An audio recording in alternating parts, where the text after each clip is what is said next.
Hello दोस्तों, कैसे हैं आप सभी लोग। आई होप आप सभी बहुत अच्छी मस्त एंड सभी सेफ हैं। सो बायोलॉजी की इस नई क्लास में आप सभी का बहुत बहुत स्वागत है।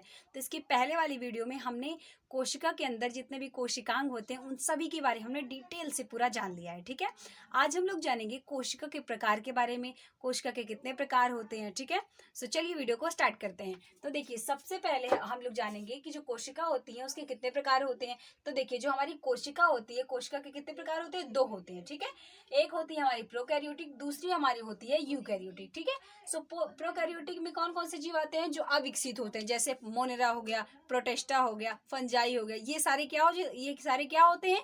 ये सारे होते हैं प्रोकैरियोटिक, यानी कि अविकसित होते हैं, पूर्णतः विकसित नहीं होते हैं। दूसरा हमारे होते हैं यूकैरियोटिक। तो यूकैरियोटिक के जो जीव होते हैं वो कैसे होते हैं? वो पूर्णतः विकसित होते हैं। तो इसमें हमारे पादप और जंतु दोनों आते हैं। ठीक है, तो दोस्तों अब हम लोग जानते हैं प्रोकैरियोटिक, जो एक अविकसित कोशिका है, उसके बारे में हम लोग जानते हैं। ठीक है, तो देखिए, जो हमारा प्रोकैरियोटिक होता है उसमें क्या होता है कि इसमें, यानी कि प्रोकैरियोटिक कोशिका में सभी अंग क्या होते हैं? नहीं पाए जाते हैं। सभी अंग क्या होते हैं? इनमें खासियत कि इनमें सभी अंग नहीं पाए जाते हैं। कुछ अंग पाए जाते हैं और कुछ अंग इनमें नहीं पाए जाते हैं। दूसरा हो गया कि इन्हें प्रारंभिक या प्राचीन कोशिका कहते हैं। इन्हें हम क्या कहते हैं? इन्हें हम प्रारंभिक या प्राचीन कोशिका कहते हैं। तीसरा, इसमें कोशिका झिल्ली क्या होती है? पाई जाती है। जो हमारा प्रोकैरियोटिक कोशिका है उसमें कोशिका झिल्ली पाई जाती है। और क्या होता है कि इसमें 70 एस राइबोसोम पाया जाता है। इसमें क्या होता है? 70 एस राइबोसोम पाया जाता है।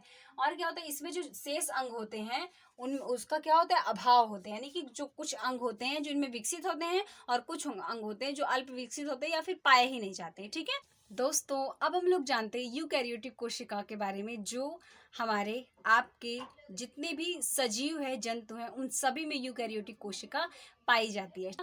कि यह पूर्णता क्या होती है? विकसित होती है। पूर्णता क्या होती है? विकसित होती है। दूसरा कि इनमें जो होती है वो कोशिका के सभी अंग क्या होते हैं?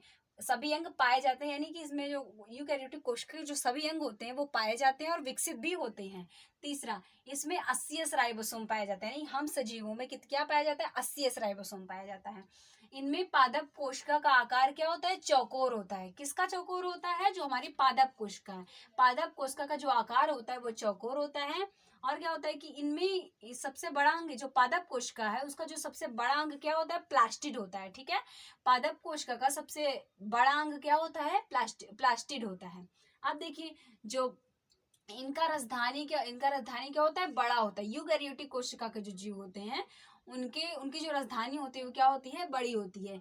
इनमें क्लोरोफिल पाया जाता है। जो यूकैरियोटिक कोशिका होती है उनमें क्या होता है? क्लोरोफिल पाया जाता है। जंतु कोशिका के जो हमारी यूकैरियोटिक है उनकी जंतु कोशिका क्या होती है? गोल होती है। जंतु कोशिका गोल होती है। और इनमें जो सबसे बड़ा अंग होता है वो केंद्रक पाया जाता है। क्या होता है? यूकैरियोटिक कोशिका का जो सबसे बड़ा अंग होता है वो होता है केंद्रक। और केंद्रक ही क्या करता है?